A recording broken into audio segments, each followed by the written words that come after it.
السلام عليكم ورحمة الله وبركاته. نحمده ونصلي على رسوله الكريم. أما بعد فأعوذ بالله من الشيطان الرجيم. بسم الله الرحمن الرحيم.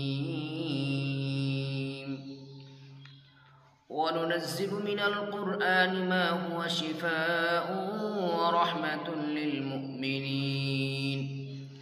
صدق الله المولانا العظيم. সম্মানিত দিনী ভাই বোনেরা, আপনারা আশা করি কেমন আছেন?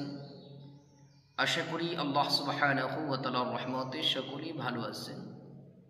আমিও আল্লাহ সুবহানাহু ওয়া তাআলার রহমতে খুবই ভালো আছি, আলহামদুলিল্লাহ। সম্মানিত দিনী ভাই বোনেরা, অনেকেই আয়াতে শিফা সম্পর্কে জানতে চান, অথবা আয়াতে শিফা কোনগুলো ওই আয়াতগুলো জানতে চান।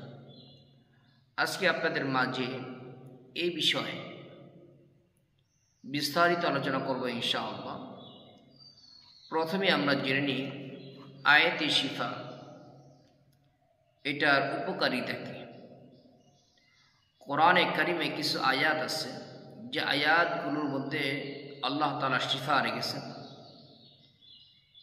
এইগুলোকে বলা হয় আয়াতে শিফা। আয়াতে শিফার ফজিলত হইতেছে, কেউ যদি ফজরের নামাজের পরে এবং এশারের নামাজের পরে আয়াতে কারিমাগুলো তেলাওয়াত করে পাঠ করে, তো রব্বে কারিম আয়াতের বরকতে তাকে সকল প্রকার রোগ থেকে মুক্তি দান করবে, সকল প্রকার অসুস্থতা থেকে আল্লাহ তাআলা তাকে মুক্তি দান করবে, শেফা দান করবে। সুবহানাল্লাহ।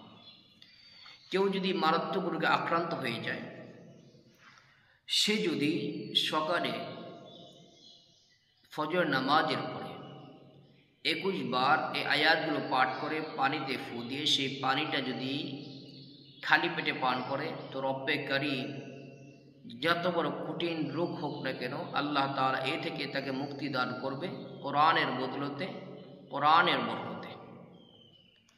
আসুন আমরা জেনে ওই আয়াতগুলো কি কি আয়াত।